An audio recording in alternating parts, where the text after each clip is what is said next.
Good afternoon, everyone, and welcome to this candidate forum for Horace City Council and Mayor. On behalf of the Chamber as well as the Building Industry Association, the Red River Valley, we want to welcome you today and thank you for joining us. We have an audience in the room, obviously, but we're also recording this and we'll be putting it on our votefmwf.org website so more people can take advantage of getting to know the candidates before they head to the polls next week already. So with that, I'd just like to thank our candidates for all being here today. We're really excited to have all of you be able to participate in this one, as well as thanks for stepping up for public service. We know that that takes a lot to put yourself out there and be involved in this way. So thank you so much for your leadership and your interest in serving our community. I do want to note as we get started that the Chamber does not endorse candidates for elected office. We simply provide educational opportunities such as this for our members as well as the broader community. So to jump into the outline for today's event of what to expect, each candidate will be invited to have 2 minutes of opening remarks at the beginning of the program. Then we'll go into 1-minute answers on each of the questions that we've prepared. We also have an opportunity for you to submit questions as the live audience today. So on your phone, you can go to chamberquestions.com. Again, that was chamberquestions.com. If you want to send any questions to me, and I'll be monitoring them here and sending them to the candidates as possible.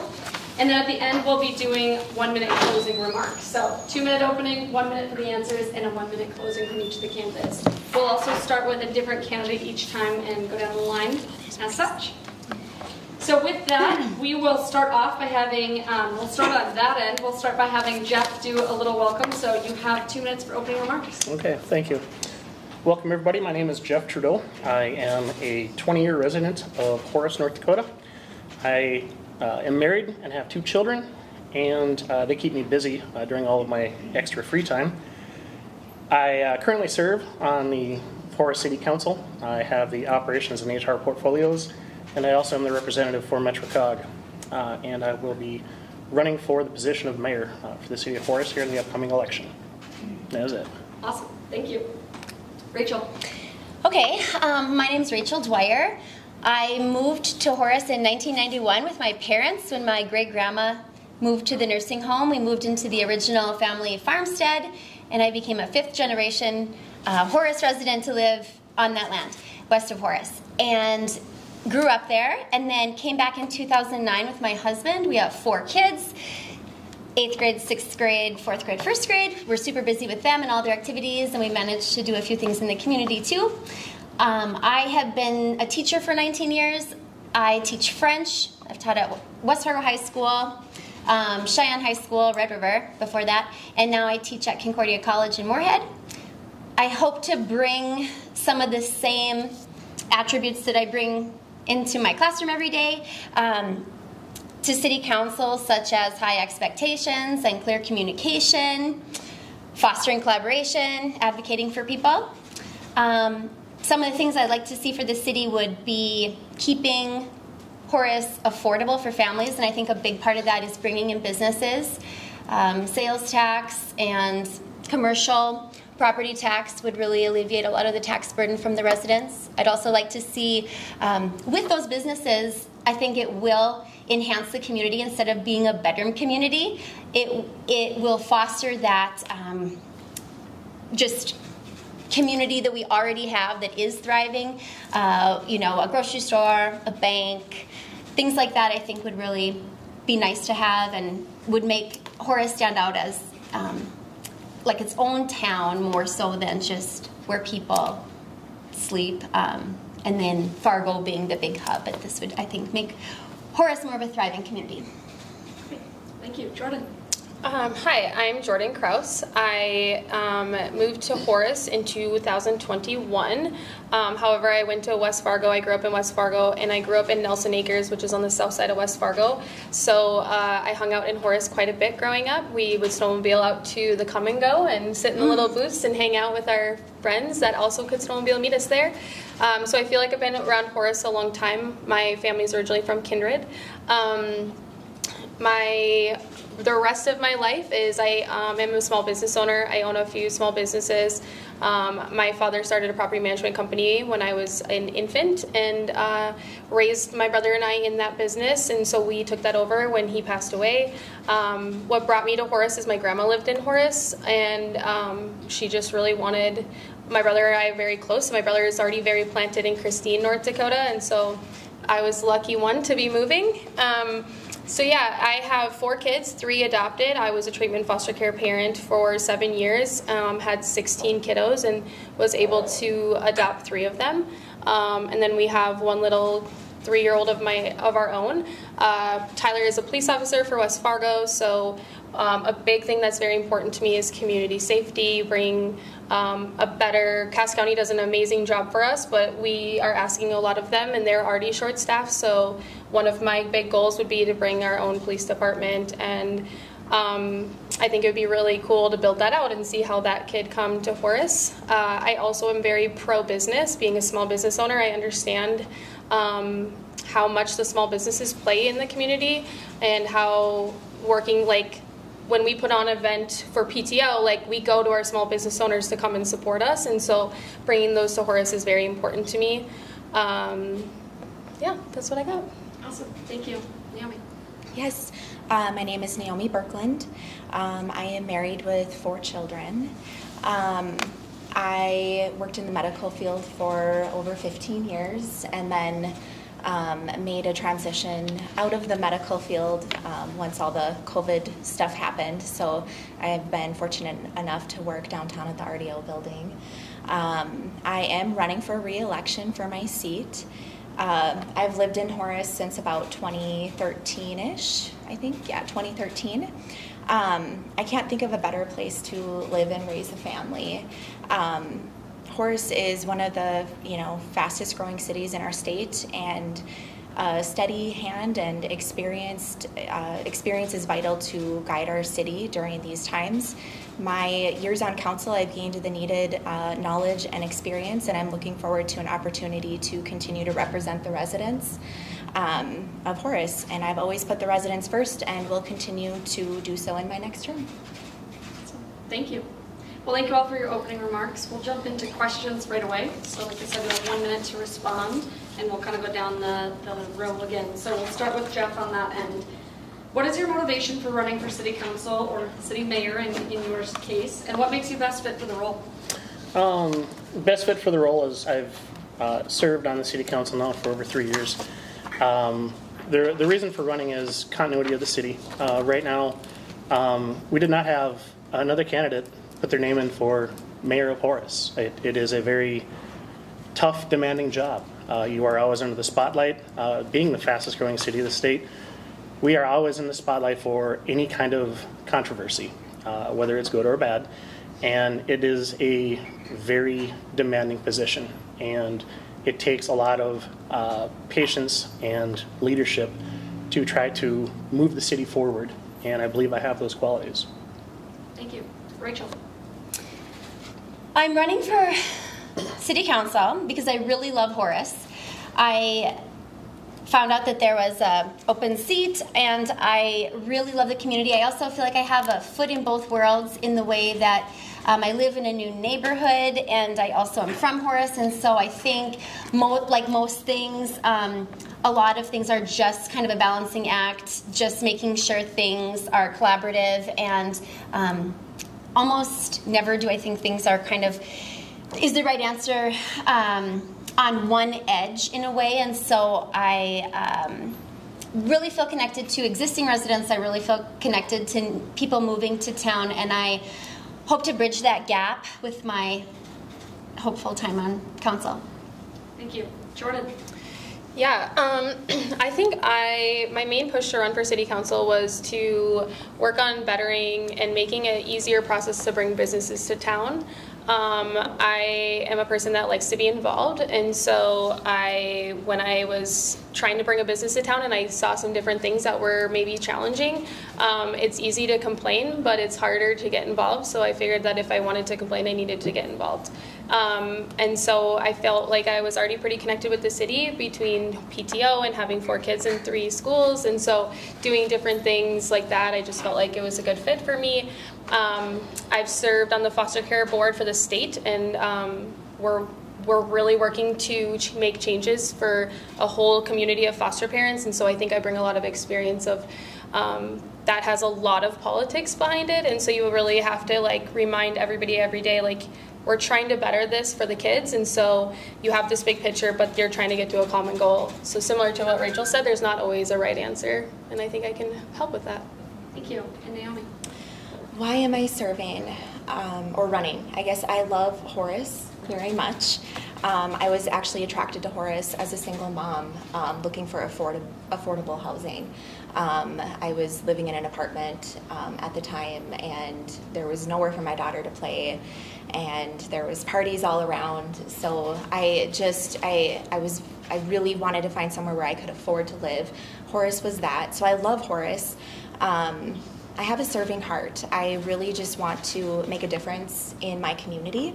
I really wanted to be involved in the everyday runnings of the city, and I feel that since I've served on council for the last 3 years, that I bring that experience to continue serving the community, and I'm looking forward to it. All right, see a softball one for the beginning. I'll give you one more softball one before we jump into policy too much. So we'll start with Rachel for this one. In your opinion, what are the 2 most pressing issues facing Horace residents at this time, and how would you go influencing change for them? Well, I think growth is such a big one. I do think that growth is happening, has happened, will continue to happen in Horace. And I would really like to see it in many spaces in Horace, it's really well done. And I would like to see it well done, well planned out, creatively mapped out, infrastructure thought out well. And so that would be one really big one, would be the growth. I also really want to see Horace just as a community more connected, both physically with more bike paths, more connectivity. I know that's something that council is already working on, but I would really like to see neighborhoods safely connected to each other. All of us have kids that want to play with their friends across town.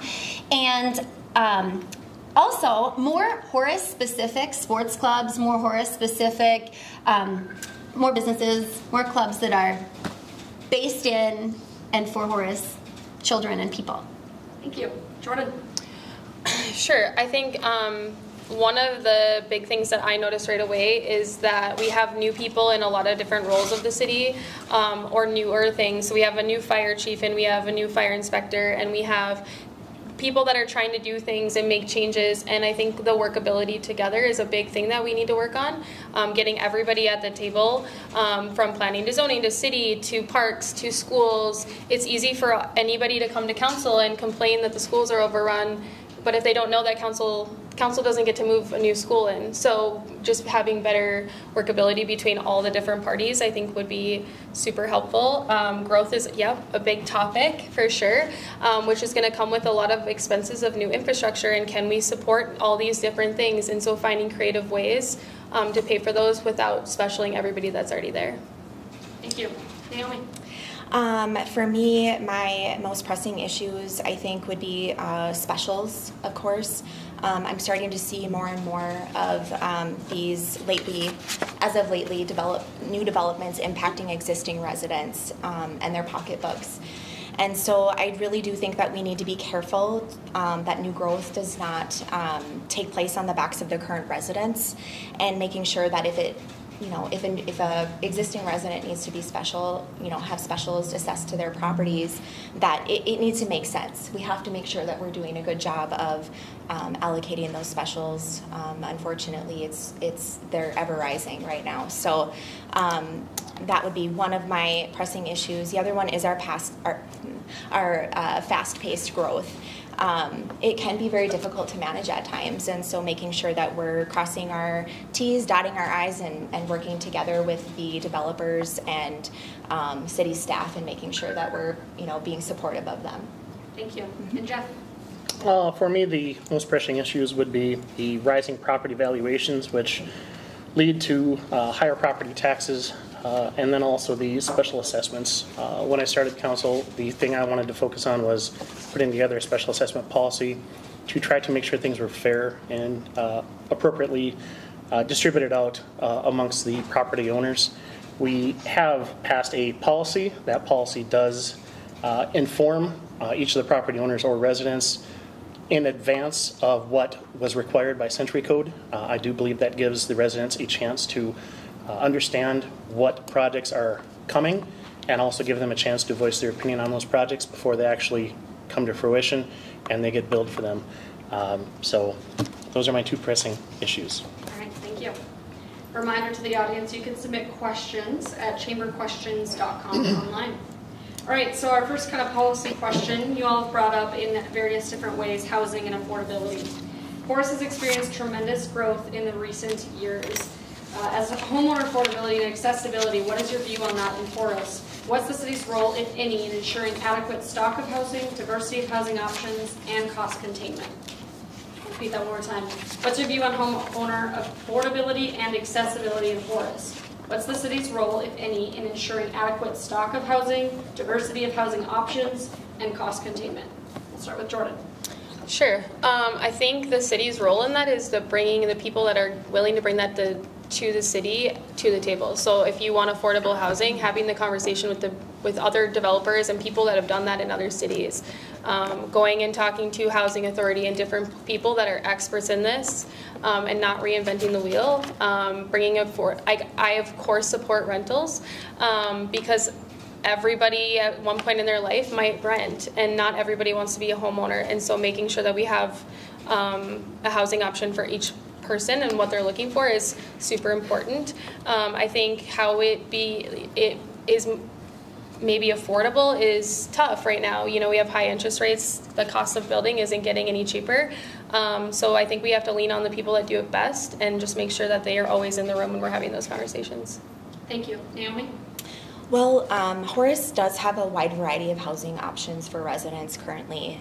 For a city of our size, I think we've done a great job, in offering diversity in our housing market. We have apartment buildings, we have townhomes, twin homes, duplexes, single family homes. A 55-plus community with beautiful amenities was recently approved at the council level, and that is set to begin construction. There's also been discussions with developers regarding apartments for 55 plus as well.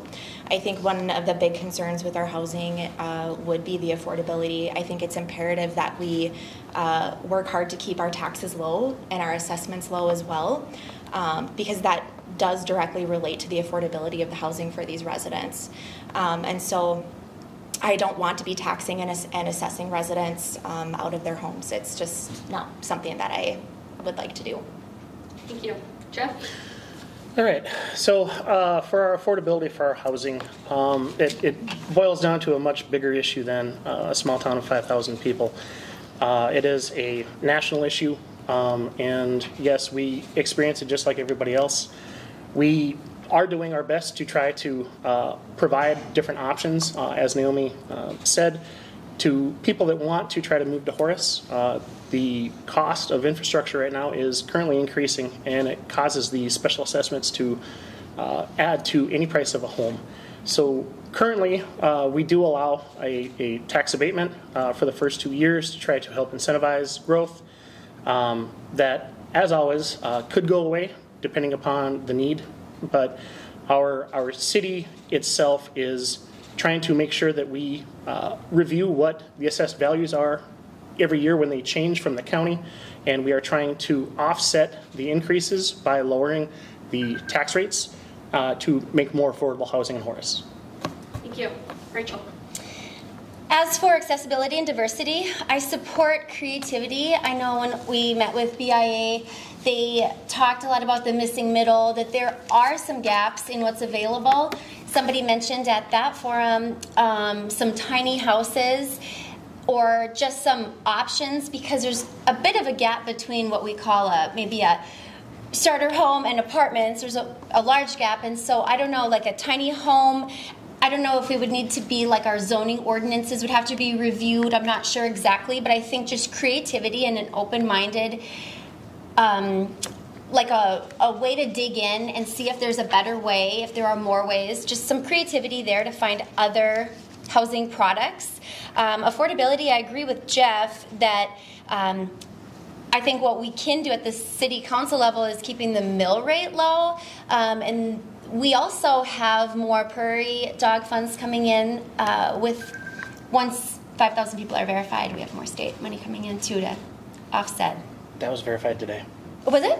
Oh, oh, Renaissance Zone maybe. Here we go. Awesome. Next question, we'll start with Naomi. Property taxes are a big discussion right now. Do you support the proposed measure that is being circulated to eliminate property taxes? Why or why not? So I've been kind of digging into that proposed measure. I think it's an interesting concept. I think that it tends to scare people a little bit, especially city officials and staff, because it's all that we know, really. But with hard work, I think that we could work with it if we had to. Looking at it from a bird's eye view, you know, doing away with them, I think that it could actually spark economic growth, more homes to be built. People will know their budget and be able to afford their home and know that they can afford their home. While campaigning, I've had many residents tell me that they're on a fixed income. They're being taxed out of their homes, and I don't want to see people leave their homes. I want them to stay.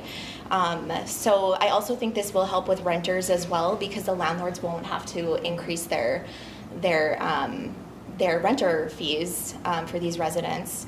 And, you know, when it comes to the budget, I think that it'll be something that I've always ran on fiscal responsibility and making sure that we're looking at the budget and doing everything we can to make sure that that's not going to impact the budget is good. So, thank you. Jeff? For this measure that's coming up or possibly coming up, I am not a fan of it.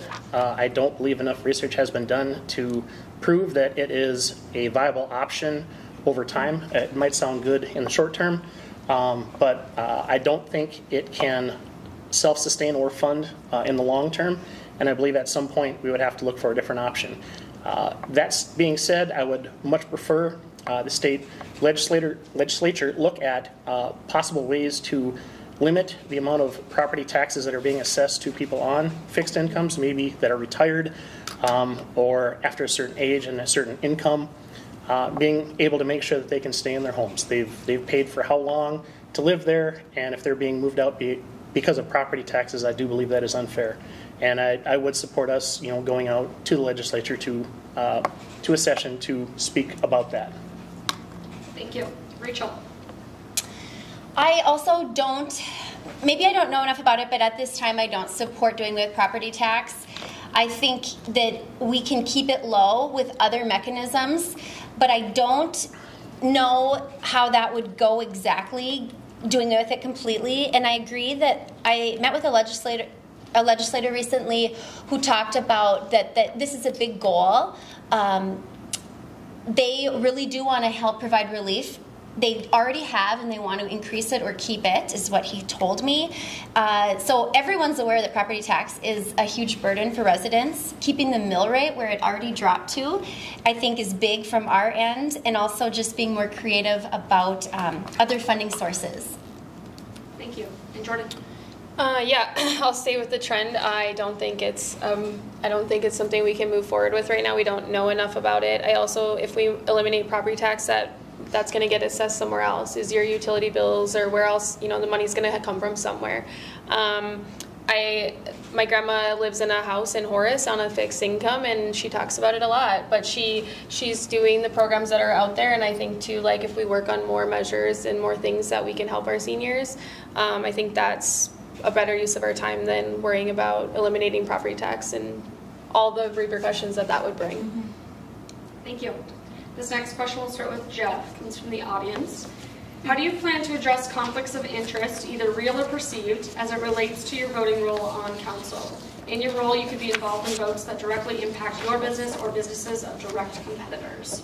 How do you plan to address conflicts of interest, either real or perceived, as it relates to your voting role on council? In your role, you could be involved in votes that directly impact your business or the business of a direct competitor. Understood. Okay. Currently, our legal city attorney does make the recommendation or the determination as to whether somebody has to recuse himself or not. If there is a conflict of interest, I believe he has done that recently in one of the votes. I know the public may not have been aware of it, but for our 8th Avenue project, we did receive an email from our attorney stating that somebody was not able to recuse themselves from voting. I would depend upon our legal team for the city. Thank you. Rachel. This is definitely going to come up for me. I met with the mayor to see if I should even run for council because my husband does real estate law and he represents a few developers out in Horace. And so we have disclosed every entity that he's working with, any land that my family owns, that we own, that any clients of his. We've disclosed everything, and I will obviously recuse myself anytime a project of his is being proposed. I will be very transparent with the city attorney and work with him and make sure that it is ethical, that I vote in on various issues. I know that maybe there's some gray area as well because there might be competitors, but I generally really want Horace to thrive, and his clients, it's not something that we really discuss too much. It's his work, and I think I know less about his projects than the people on the existing council, actually. But yeah, I will definitely recuse myself and ask others for help. Thank you. Jordan. Yeah, when it comes to my business in Horace, of course, I think I recuse myself. That definitely is an easy answer, that I would recuse myself. When it comes to my personal home, I would say I would vote in the matter that benefits, like if I need to pay my fair share, I'm going to pay my fair share. I'm not looking to get on council to not pay specials or do anything like that. So I'm going to do whatever is best for the common good. But yes, if it comes to the business I have in Horace, I definitely would recuse myself from that. Thank you. Naomi. Yes, I would recuse myself if there was a conflict of interest, but to clarify, I do not have any personal ties to any development or business in town, so I do not envision having a conflict of interest. Thank you. Next question, we'll start with Rachel. Incentives are a helpful economic tool in activating areas either for residential or business. What are your thoughts on communities offering incentives for housing or business development? I think generally, sparingly perhaps, but I think that incentives are a fantastic idea. I've looked into like TIF districts, pilot programs, Renaissance zones. I do support them. They each are different. With 5,000 people, for example, we would be eligible to have our downtown area be a Renaissance zone with some tax incentives. I think it's excellent for the long term. In the short term, we would be, I suppose, losing some tax revenue, but in the long term, it would be great for getting the right businesses in town. Again, I think maybe use sparingly, depending on the space, depending on the incentive, but definitely I feel positive toward it. I would love to see the downtown area of Horace revitalized. And I also support the tax abatement if we're talking about incentives for families. I think it is welcoming to businesses and families. It gives the right perception that we are a welcoming city. Thank you. Jordan. Yeah, I think I will continue the same. I support the commercial and the residential tax incentives.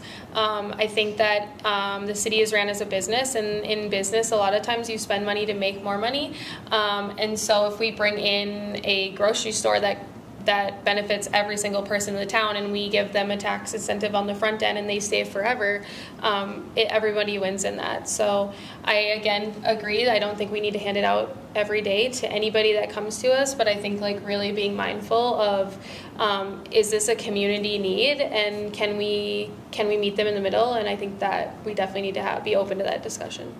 Thank you. Naomi. I believe that incentives have a time and a place for implementation, and I'm not really in favor of handing out incentives just for the sake of it. I really want to make sure that it's something that is feasible, and that I don't want to misuse them. Do I still have time? Yes. Yeah, okay. So for me, I think currently the city of Horace really, it's uncharted territory for Horace as far as TIFs, Renaissance zones, those kinds of pilots even. There's currently none of that we have. We don't even have a policy on it per se. For these kinds of incentives, I really want to take a look at the return on investment and the upfront burden to the residents. Can the city afford it? Feasibility studies should be done, and does it meet certain criteria to be implemented? Because again, we have to be careful because these have been misused in many instances, and when they are misused, it can hurt the residents. So we have to make sure that it works. Thank you. Jeff? I agree completely with Naomi. There is a time and a place for everything. It's up to the city to review each of the incentives that are being asked for by these developers or builders to ensure that they are not being misused, to make sure that there is some sort of return on investment, and to make sure that they have a very well thought out plan. A lot of times they come to us with an idea and we don't have a complete picture. And before I would say yes on any sort of incentive, I would ensure that we have a complete picture of what they're asking for, what it will cost the city, and what they're expecting in return. Thank you. For this next one, we'll start with Jordan. What do you view as a current budgetary weakness in the city, and how will you strengthen it? And what do you view as a budgetary strength, and what can be learned from it? Yeah, I guess I don't know the city budget all that well yet. I think that's something that we learn as we go and as we get closer. And I think when you go through budgeting, you learn a lot of those things. One of the things I think that we maybe spend a lot of our staff time researching things, and then as a council, I think we need to be better at trusting our staff of what, if they went and did all this time and research of, I'll use the mowers for example, we asked them to go research mowers, and then when they got to council there was discussion, which is okay, but how much time are they spending on that research, and are we using city hours in it, like city payroll hours in a good way? And that would be something I'd really want to look into. Thank you. Naomi? Yeah, so the budget weaknesses, I feel like the council does a very good job of looking over the budget every single year that it comes up. We have multiple back and forth conversations with the city staff regarding the budget, what the needs are. So weaknesses, I guess we are having some growing pains with Horace in general, so making sure that we're able to afford the necessary items that we are looking at, because they are very expensive. And then our budget strengths, I mean, we have an amazing financial director, and he's very good at laying things out and making sure that I'm very well informed of the budget. And I absolutely think he does a great job. Fabulous. So, thank you. Jeff? Right now our weaknesses are our reserves. As a growing city, we do not have a large amount of money built up in our reserves. It's one of the things that comes up for discussion as we talk about the assessed values and trying to offset those increases in assessed values. Could that money be served as deposits into reserve funds? That is one of the things that I know our Moody's rating and stuff reviews how much we have in reserves. So some of our strengths, obviously our sales tax fund right now with all the new construction is doing fairly well. Some of our interest-bearing accounts right now are doing very well with the high interest rates in the economy. And as Naomi alluded to, we have a new finance director that has done an amazing job so far. He did not have experience as a finance director for a city before. He was able to come in and within a couple of months pick everything up very well, and I have full confidence in his abilities. Thank you. Rachel? I'll be completely honest, I haven't been on council, and I have gleaned the budget. I haven't dove in. If when I am on council, I will dig in. I will make sure that I'm well versed. Just full transparency, I can admit that this is something that I don't currently know much about, and I'm happy to hear that people who are on council are happy with the financial director. That sounds like great news. I'm excited to dig in and see more about the financials of the city. I just haven't done that yet in much detail. Thank you. Our next question will start with Naomi.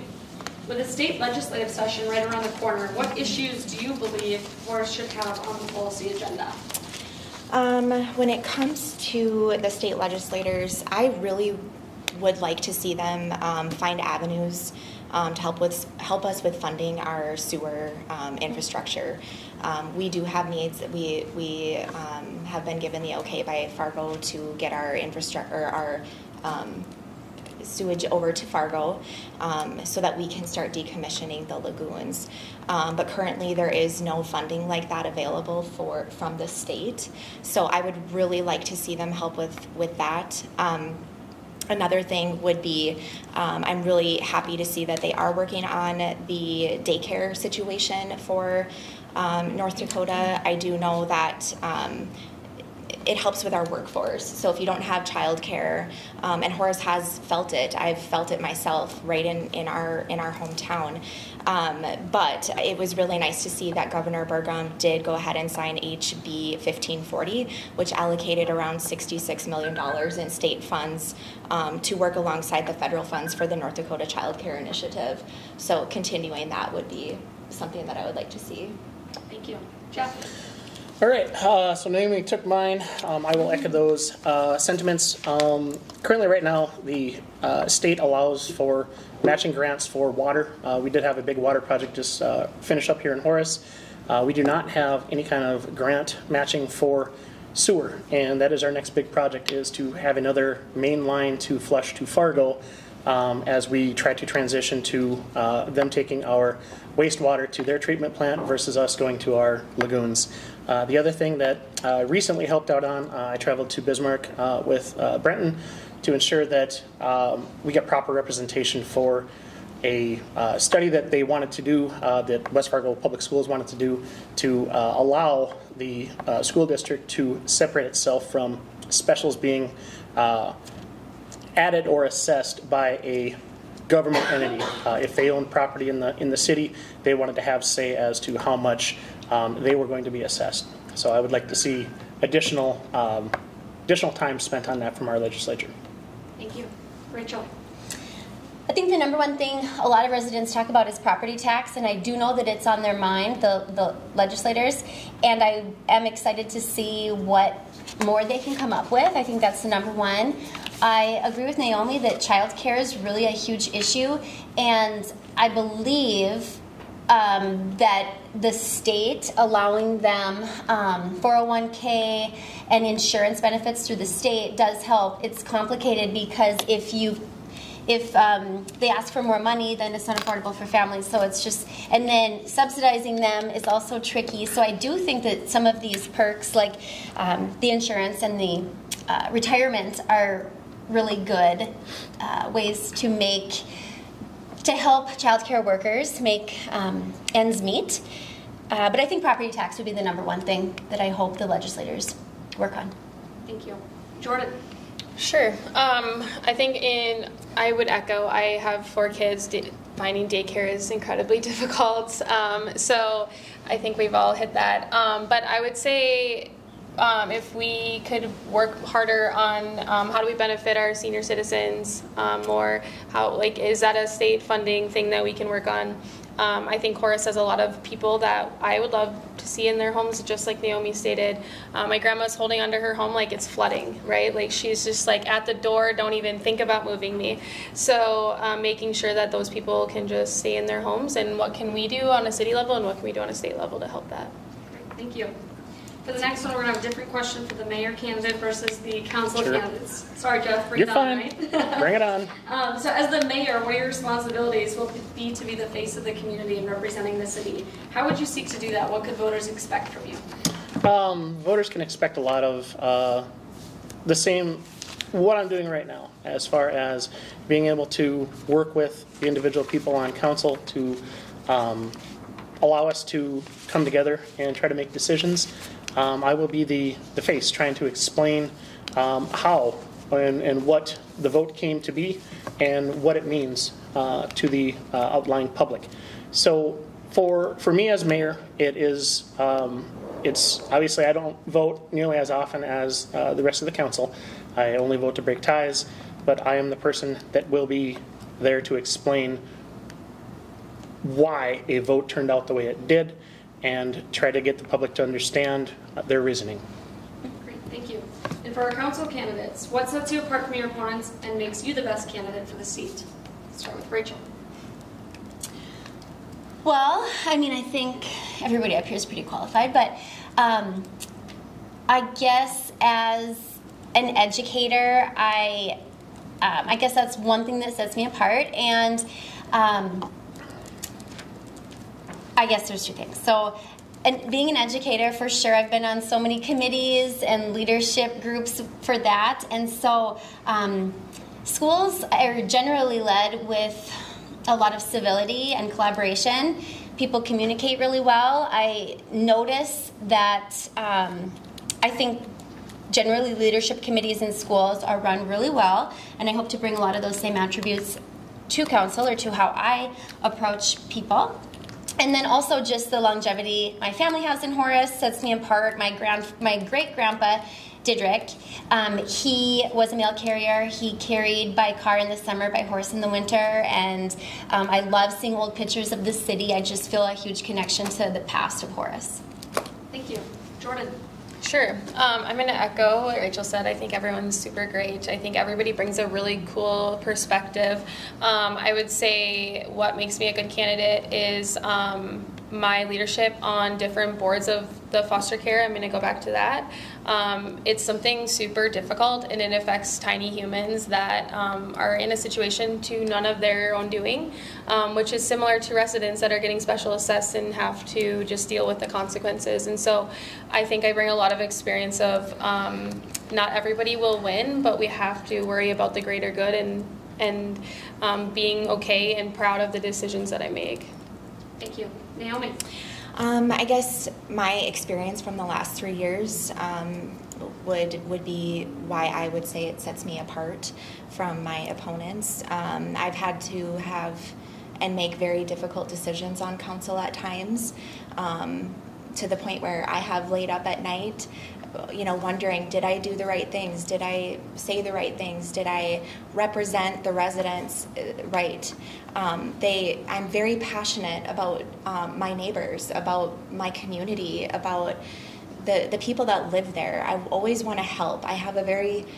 My heart is to help people. And so when I hear people with concerns or questions, I'm driven to help them. And I also think that showing my kids that you can do whatever you set your mind to, and showing them I want to be their role model in today's day and age, and just help them to grow as individuals as well.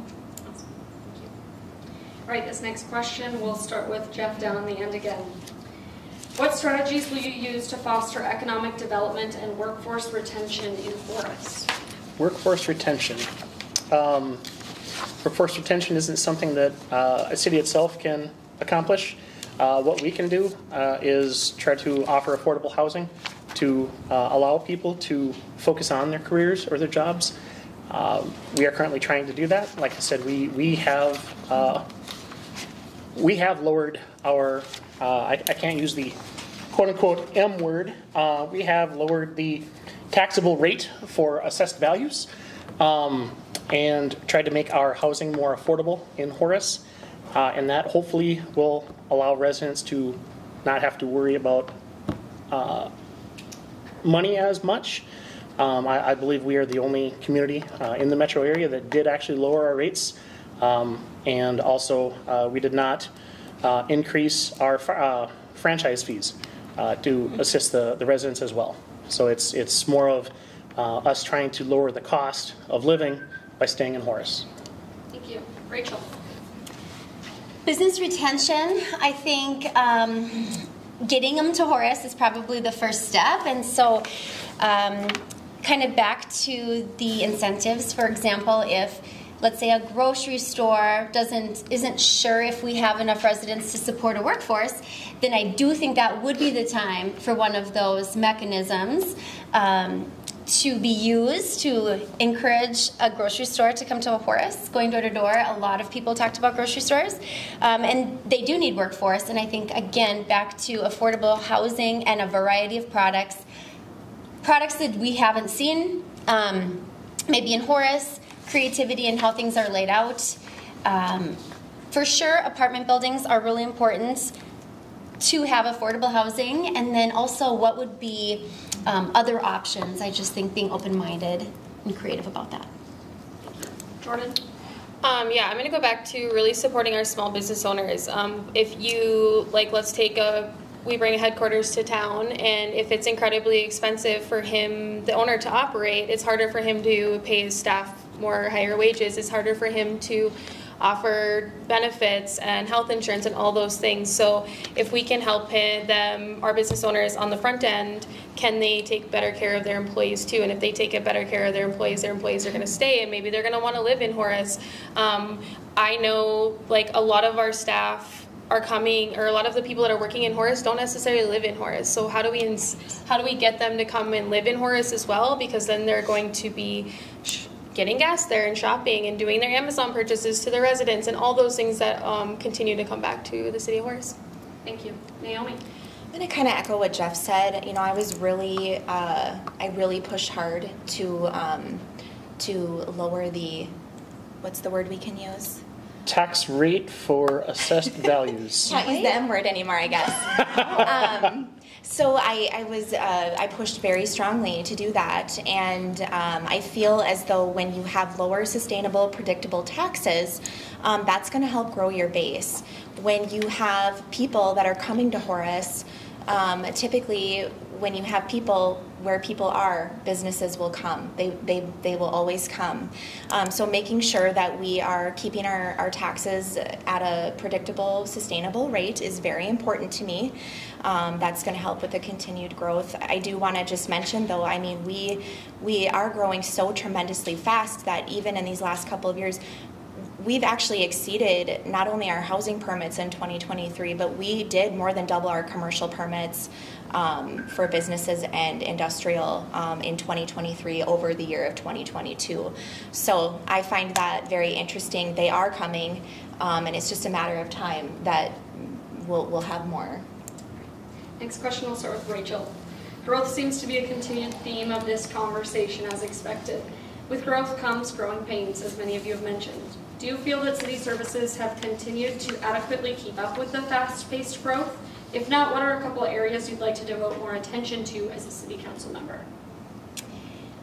Yeah, with growing pains, I suppose that certain areas, not throwing blame, but maybe I met with the Public Works recently, and they are hustling. They're doing great, but I don't know that they have enough people. I haven't really dug in, but I know there are a lot more streets in Horace than there were, and just keeping up with everything, I think, is really tricky. I don't know if it's necessarily their equipment or their amount of people.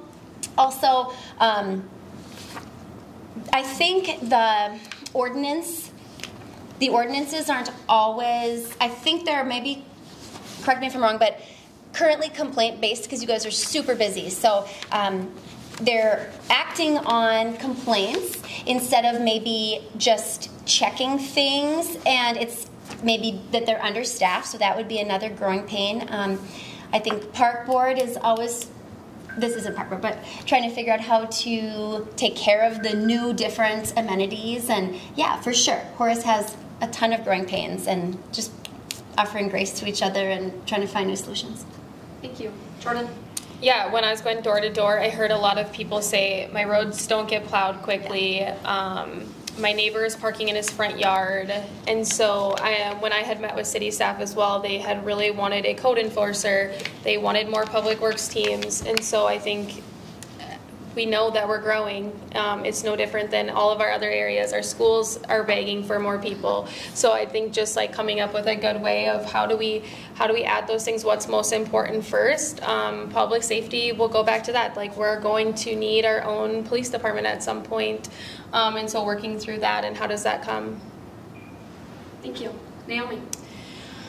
Yeah, I mean, I do see that we are growing, and with growth, we, sometimes some things tend to be maybe, I wouldn't say not taken care of, but they're busy, so they get behind. And so I understand that they are, and I am very thankful for every staff member. I value them, and I value their hard work. I do think that they have a hard job to do keeping up, especially in the winter months with the roads. We are increasing, there's roads to be made everywhere. So I guess that is kind of a growing pain, but also, making sure that we're spending the tax dollars appropriately. We do have openings currently on our public works staff. And so it's just a matter of filling those job openings. Thank you. Jeff? Okay. For the services, I agree. We are growing at a tremendous rate, and it is very hard to keep up. I think we hear it from every single developer, builder, you name it. As far as I get to see it firsthand. I am the HR portfolio and then also operations. And so I hear it. I hear it more often than probably most people realize. I also hear it when we do hire somebody at is it in the budget? So currently, yes, for this year's budget, we do have another position for our operations for Public Works, and they are looking at trying to fill that position right now. The other stuff to focus on is our law enforcement. Right now, we have relied on the Sheriff's Department. We will be able to continue to rely on the Sheriff's Department for a relatively short period as we have to start planning on having our own police department. And when that time comes, yes, we have to start planning for budgeting for a large cost increase. And that is in our plans right now. I was talking about it probably about an hour before I showed up here at City Hall. Thank you. Perfect segue. Jordan, next question is, what are the specific challenges facing emergency responders in Horace, and how would you support them? I think I hear it every day, right? Like, we have so many calls. Tyler will bring someone to the jail and they are waiting because they don't have staff. And so I think Cass County is doing an incredible job for us right now. But I would love to be able to tell them, we're going to take it from here and you guys can have your 4 great officers. And so I think public safety is a huge thing that we need to work on. And it's like Jeff was mentioning, it's an incredible high expense. We're talking a ton of equipment. We're talking very expensive equipment. And otherwise, I think one contentious thing is like making sure that all of our homes are accessible to all of our police, fire, ambulance, everything like that, making sure that we have open roads for that. That's super important to me. Thank you. Naomi? So I don't ever feel unsafe in Horace. I feel like my kids can ride around town on their bikes, do their thing, go to the parks. I am very proud of the collaboration and the partnership that we've had with the Cass County Sheriff's Department. I feel like the deputies have served us very well. I fully support law enforcement. Actually, my father was a deputy when I was growing up my whole entire life, so I've seen the hard work and dedication firsthand then and now with our deputies that are in Horace. When it comes to our own police force, right now we are not in a financial situation to be able to provide that service for the residents. I also, it is something that I want to work towards, of course, being planning and making sure that we're saving money to do that. But, I also think with even Sheriff Johnner saying, to council, we have a shortage, and it is not just here, it is national. I do worry that it might be difficult to obtain and keep police staff on our payroll. It's difficult for even the sheriff's office, and that is one of the higher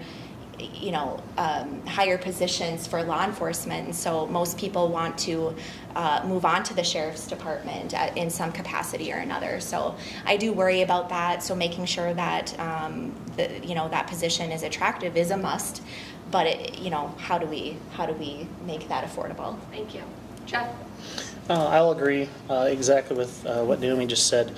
In talks with Sheriff Johnner, I just alluded to We're trying to keep our sheriff's deputies as long as we can. I don't know if we'll be able to keep all of them forever. We have been informed that there might be a change coming in the fall of this year, and we'll tell the public more about that if that comes to fruition. The goal is to start a small police force at some point in the future. It probably won't be in the near future. We do have to try to find a way to afford it, start budgeting for it. That was kind of what I mentioned earlier, started putting money away in reserves for our emergency services fund. We have started doing that. Like I said, once again, before I showed up at this meeting, I had a meeting for about an hour at City Hall to discuss finance for that particular part. And we're trying to find ways to put money away and afford that. Thank you. Rachel. As far as the police department goes, I think that it sounds like the city is on a good track with that it's just about weighing the timeline and the cost and everything else. I recently met with the fire chief and the fire inspector, and they're relatively new, and they are pretty to the book. And so they mentioned that they've seen ambulance times because we either are serviced by Kindred or Sanford, and it can be a 30-minute wait. And so the current fire chief is an EMT, but something more than that, extended life. I can't remember the acronym he used, but eventually getting an ambulance in Horace would be really huge. I hate to hear that there's a 30-minute wait if somebody is injured or having a life-threatening moment, and also having more of our staff at the fire department trained in that extended life-saving, especially if there is that wait time. I was surprised that our fire district, instead of through the city, it's just funded differently, and anyway, they have a lot of responsibilities on their plate. Thank you so much. All right, this next question will start with Naomi. It came from the audience, but it's a little lengthier, so I'm going to just paraphrase and say, would you support doing away with special assessments for new developments? And if so, how would you see that working? Actually, I would, if we could do that. Right now, we have let me just find my notes here on our bonds. So our city bonded debt level is quite high. We are approaching over $380 million by the end of 2024. And this consists primarily of financing new growth infrastructure in our city. So it is a heavily debated topic in our region. Most of the other areas in our country do not finance these projects. And they have the developers actually financing them on their own. We recently had a developer come to town, and he has decided to fund his project on his own. So I know it can be done, and that would alleviate some of the financial stress and burdens that the city is having, so that we can be sure that we are able to take care of the residents in that aspect. So yeah, I mean, if we can have that happen, I would be for it. Thank you. Jeff? Okay. I see both sides of that issue. The ability to bond and allow a homeowner to stretch out a infrastructure payment over 25 years or approximately 25 years at a lower interest rate than their current home interest rate would save them money in the long run. It does put some of the burden on the city at that point. Currently, we require a 65% down payment from the developers for a letter of credit, excluding soft costs. What it does is it helps protect the city from any kind of financial failure from the developer at that point. The situation that Naomi just mentioned of having a developer fund it all themselves is a benefit to the developer for speed to market. Right now, there is a competition for developers to open up lots to be built upon in the city.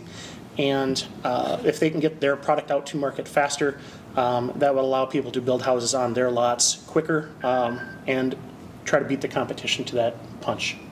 Thank you. Rachel? Yep.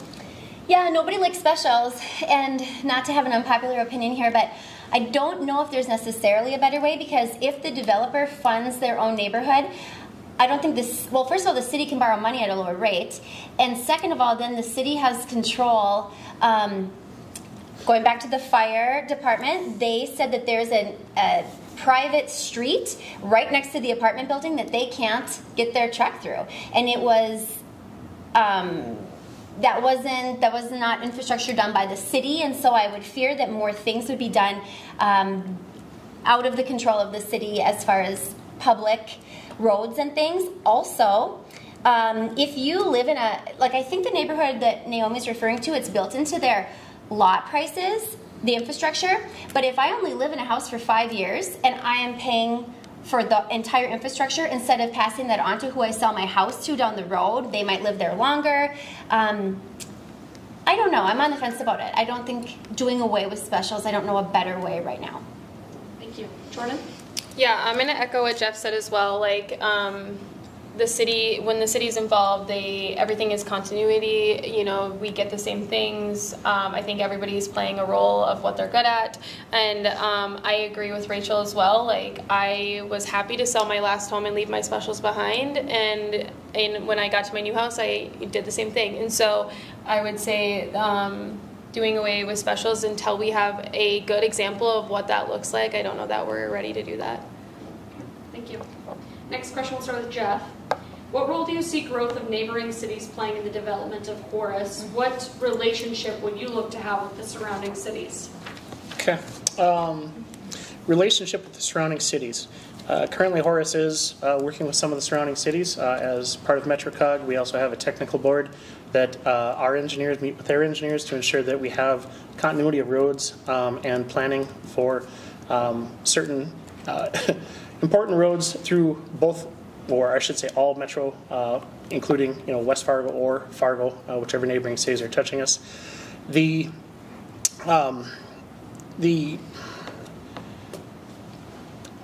me a second, I'm losing my train of thought. The role with MetroCog is to try to develop a relationship with those other entities to make sure you are planning correctly for the future. I know they are always having some sort of study done, trying to determine the best ways to accomplish projects and to make sure that they will not only serve a specific community but all communities in the metro. Thank you. Rachel? Not being on council, I'm not privy to the collaboration that there is currently between Horace and other neighboring cities. I know that there are places that our infrastructure touches. There's a street in Horace that touches a street in West Fargo. There's higher density of homes in West Fargo, so there's a contentious gate on this street because the Horace residents don't want so many West Fargo residents zipping by their houses, and so this is a situation where I think with some communication between the cities, if we could rewind, there could have maybe been some continuity of type of neighborhood that's touching. And so I see the value in it. We send our sewer out of our town. I think there's just so many opportunities and necessities of collaboration between cities, and you almost can see when it doesn't happen well more than when it does happen well. Thank you. Jordan? Sure. I think that's important on all levels. I remember going to or watching back the four mayors talking, and Corey was just very proud of the work that they've all done to all work really well together. So I would be very excited to continue that role and making sure that everybody is working together. We are all touching, and so I think even having West Fargo Public Schools in our area or in Horace is a big way that we can work together with our neighboring cities. Thank you. Naomi? Yeah, I guess what Jeff said, he's currently the liaison between Horace and MetroCog, and I think that has served the communities well to work together. I do believe we do share EMS services as well, because there are times where different communities are coming. I know Kindred's come over to Horace, Horace has gone to Kindred, those kinds of things. And, to echo what Rachel said, yeah, looking at that road, I really wish that there would have been a little bit more collaboration between the two cities. I mean, I wasn't on council at that time. I do find that whole situation really unfortunate, but yeah, you can totally see when there is a disconnect between the communities working together, and so I think it's very important that we continue to foster that. and that is something that I will strive to continue to do in my next term. Thank you. Rachel, we'll start with you for this one. This one will be a little bit different if you're a current incumbent or if you have not served on the council. So, one thing that you've been pleased with the council's doing, and one thing you may have handled differently, and if you currently serve, if you can share one thing you're proud of that you did on the council. So one thing that you're pleased with the council's doing, and one thing that you maybe would have handled differently. And then if you're serving on the council, okay, interesting. There's so many small things, like I know Naomi pushed for some speed bumps at a park nearby my house. There's so many little things that I think residents don't even know about. I don't think people even realize how those speed bumps got there. There are so many little things like that. I wonder if we dropped the ball on the tax abatement issue. I think that ended up being a hotter topic that upset people. Maybe people didn't quite realize. But yeah, I mean, I do think in general the city does a really good job. I think they put a lot of thought in. I am proud of them, and I don't know exactly if I have some really specific examples, but I think that I am not running because I have an axe to grind. I actually think that they do really well, and I would like to join them in that. Yeah, I'll leave it. Thank you. Jordan?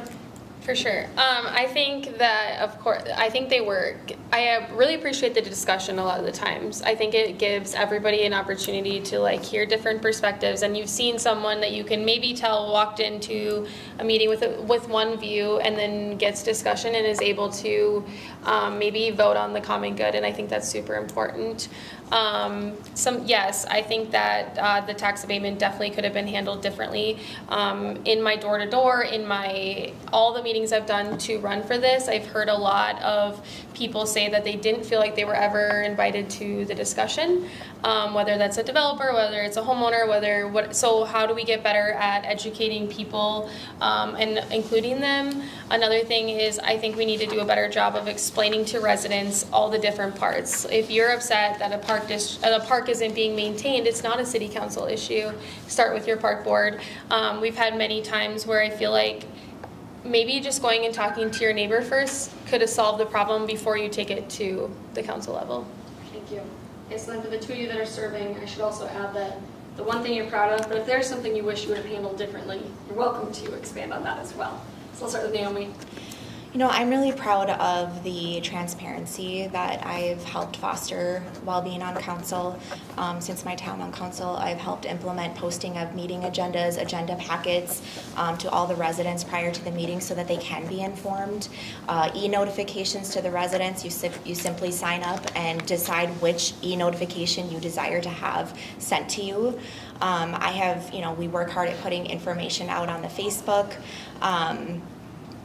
I personally have given out my phone number, my personal phone number, and to residents, and I will never miss a phone call, a text, an email. That is something I take extreme pride in because the residents mean so much to me. I'm very proud of lowering the taxes in Horace. I had to push very hard to do that. Some of the really fun things that I love is when a resident reaches out to me and says, I need help with this. Can you help me? And I instantly am like, yes, I'm going to take on this challenge. I love it. I want to help you. Like Rachel said, I've enjoyed helping out the Lost River neighborhood with their park and the traffic concerns. Was able to bring a crosswalk to one of the busier Wall Avenue streets in town, which was just approved on Monday night. Those are the things that get me excited, and getting those thank yous from those residents means the world to me, and it just makes me smile, and I know exactly why I'm doing what I'm doing. Thank you. Jeff? The thing I guess I'm proud of, I did spend quite a bit of time on our special assessment policy. I know it's not perfect, but I do know that it does inform the residents earlier on, before a project even starts, to give them the opportunity to voice their concerns or approval of a project before money gets spent and before they're on the hook for something. I would have to think of, I wish I would have done or handled something differently. The Horace Water Project took a long time, and as a council member, you have to answer to that. We had some supply chain issues. I wish we would have handled it better. It drug out for far too long. I know a lot of the residents were very frustrated with that, but eventually in the end it got done. Hopefully the residents that do have updated water lines appreciate that. I know, I'm guessing you do. I got to hear about that a lot. Yes. So Yes. that is one thing that I wish we would have handled differently. Thank you. The next question will start with Jordan. A community's identity is central to its success. With the massive growth the city has experienced, what do you think the city's identity should be, and how do we get there? Yeah, I think a lot of people have said I want to keep this small town feel, and so I've challenged people to tell me, like, what does that mean? Does that mean you walk into the Grove and you know the owner? Does it mean that you know, what does a small town feel like? I grew up in West Fargo, and I just remember going into the hardware store and always knowing Gary would be there. And so I think it's just like the identity of Horace is to be a community that people know each other, that want to spend time outside, that want to have their kids biking across town and have no worries, and that if my kid goes strolling by Naomi's house and she sees them doing something, that she's going to text me. So having just a close-knit community, that doesn't go away if you have more people. I think it's just working harder to keep the community events going, find ways to get people together, and just working hard at like meeting people. I think if you want to be a small-knit community, you got to go and meet people. Thank you. Naomi? Yeah, you know, I'm going to echo what Jordan said. You know, I grew up in a small town, so naturally living in Horace and even being a single mom with a small child at the time, I loved the small town feeling. I do want to keep that feeling alive and well. I want to be able to see walkability. I love seeing families walking out in the neighborhoods. I have kids all over my neighborhood. I mean, I have a couple kids that are always running through my backyard.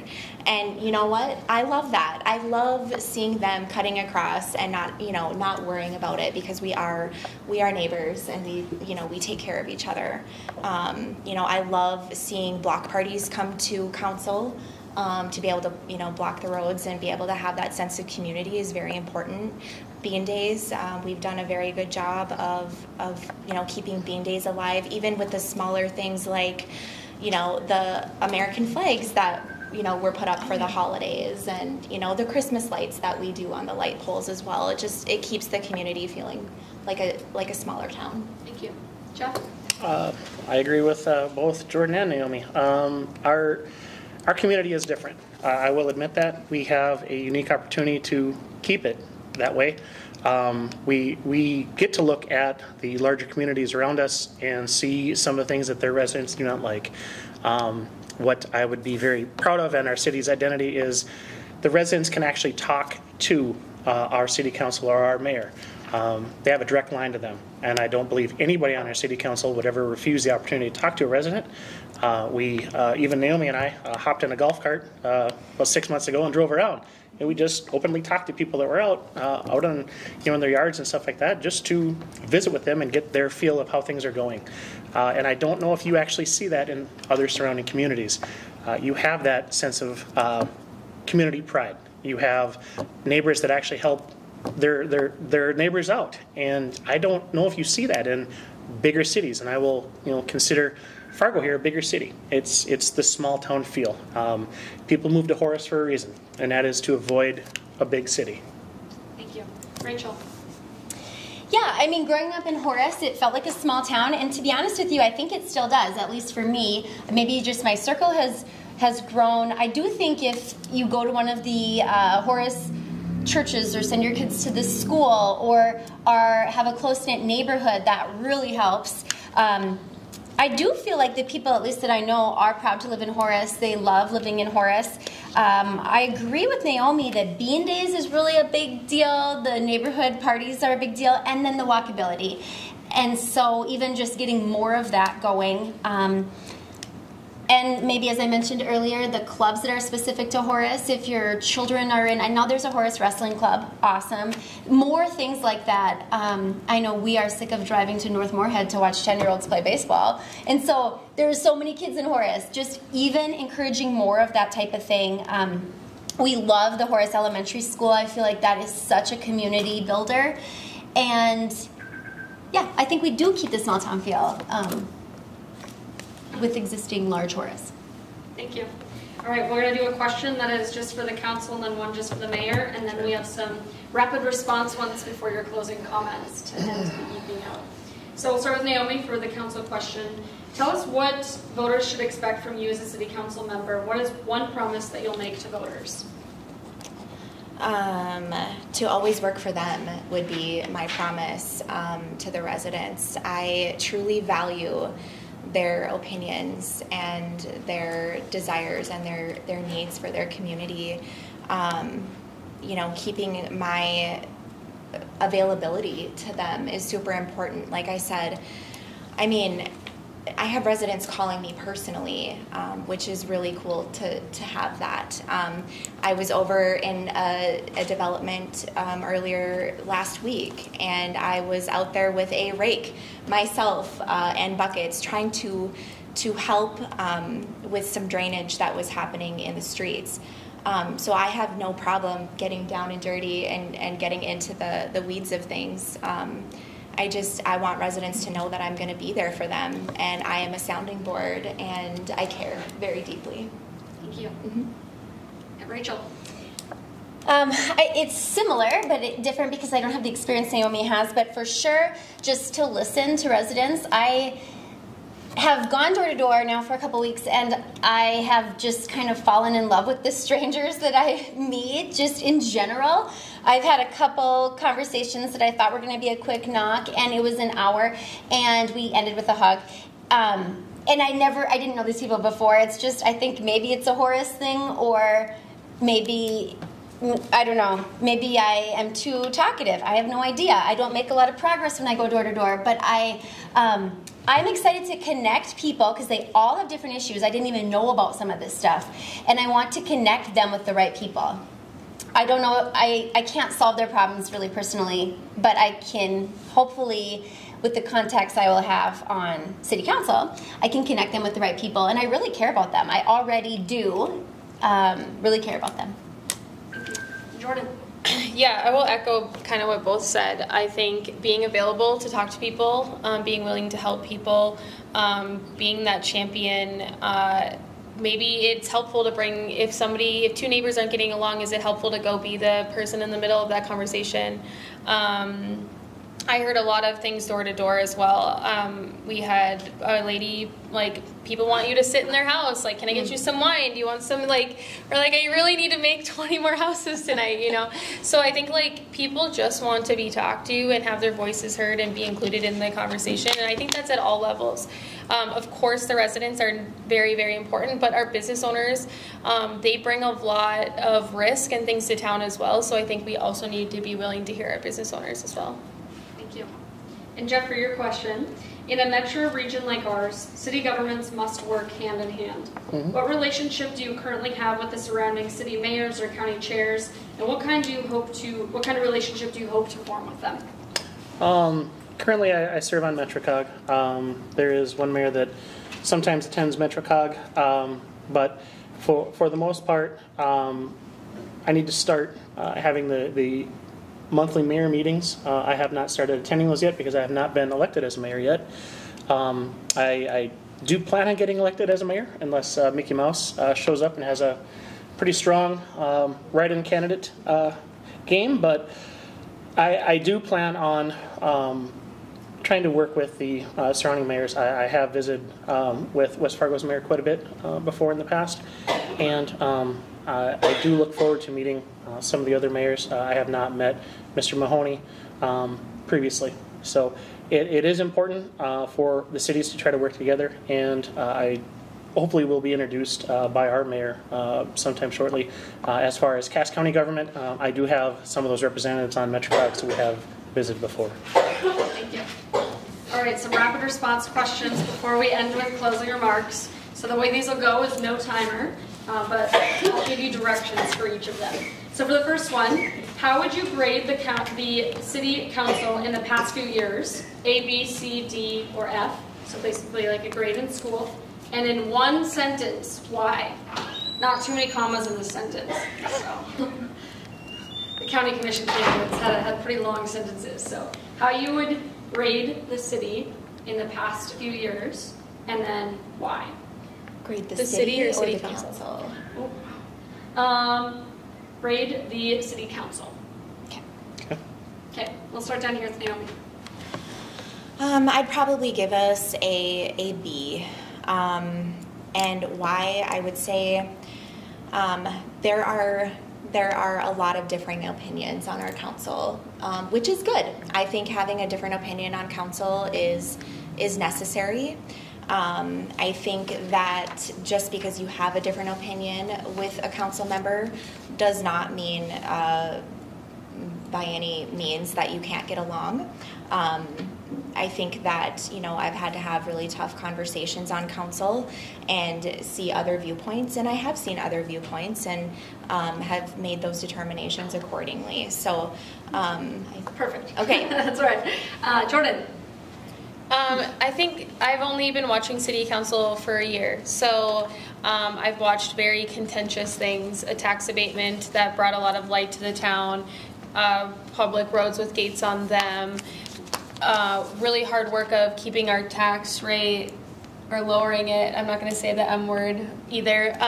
So I think that I think we're a high C. We're average. We're doing a really good job of making sure that we're doing all the things we need to do. So now how do we accelerate and be at the next level?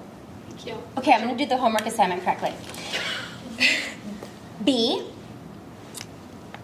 doing well, but room for improvement and collaboration. Thank you. Great. Yeah. I was actually going to say very similar to her. I'll give us a B. There's always room for improvement. Yes, there is some times where we have a very spirited debate, I'll call it. It doesn't mean we can't get along. It just means we have differing opinions, and that's okay. We learn to get along. I've played the role of peacemaker on council now for quite a while. I'll probably continue to do so as mayor. But there is always room for improvement, and I do look forward to working with the next council, and I am a perfectionist, so I will expect a lot out of people, and if you're not up to my expectations. But yes, one sentence. You talked way longer than me. Well, that was one sentence. I'm sorry. supposed to have one sentence, you guys. Oh, I'm just practicing for my State of the City address, I guess. All right, true politicians here now. Thank you. All right, next one. One word. Okay, one word. So now we're going to just cut this back. Okay. Support growth or pause growth? So support further growth or pause growth? Support further growth or pause growth? Jordan. Support. Support. Support. I support growth. Okay, thank One you. word, Naomi. Oh, sorry. Support. All right, next one. Two words that summarize your campaign for city council. My campaign. 2 words. Rachel. I feel like these are the hardest ones for you all. Very hard. It's the 2-word part. Where's the AI when we need it? Make this shorter. Smart growth. Okay. Jeff. Integrity and honesty. That's better. Naomi. I won't count that. 2 words.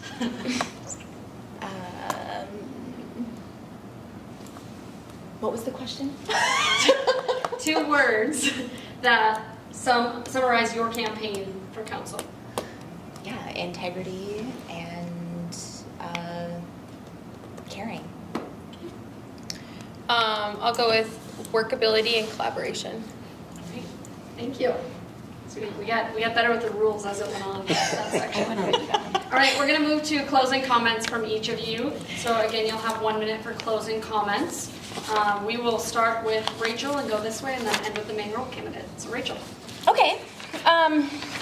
I really love Horace. I want to see Horace continue to thrive. I want Horace to work for every age level. I want people to feel proud to live there. I want it to be affordable. I would work to be creative on all things, especially how to keep it affordable, what different housing products to bring. I would like to see more opportunities for every age, and that could be activities, that could be collaborating with Park Board for more opportunities for young people. I'm very open-minded. I also find myself often in most things sort of in the middle in this balanced, logical approach where I think there's always some room where people who don't agree land and meet and have in common, and I would be honored to be on City Council. Thank you. Jordan? Yeah, I guess Horace is very important to me. I wanted to pick somewhere that I could raise my kids and never move until my last one graduates. So making sure Horace has opportunity. I'll echo what Rachel said. I really want senior housing that's affordable. I have another grandma that would love to come out to Horace, but she just can't afford it right now. So affordable senior housing, affordable, all styles again. More things. I would also love to not drive to Elephant Park for my kid to play softball all the time. So how do we bring more things like that to our community? I really want to bring more people to the table so that everybody feels heard on all levels. If we're going to be having discussions, making sure that all parties are welcome and that their input and their expertise is heard. And I would also be very honored to serve on the City Council. Thank you. Naomi? I really want to just say it has been an honor to represent the residents of Horace these last 3 years.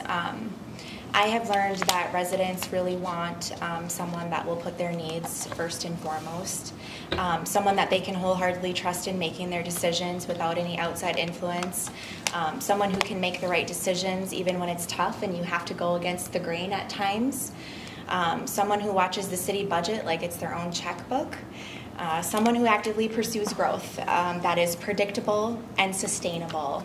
Those were the words I wanted to add to, yes, I support growth. Predictable and sustainable growth. Someone who fully understands the impact of financial decisions.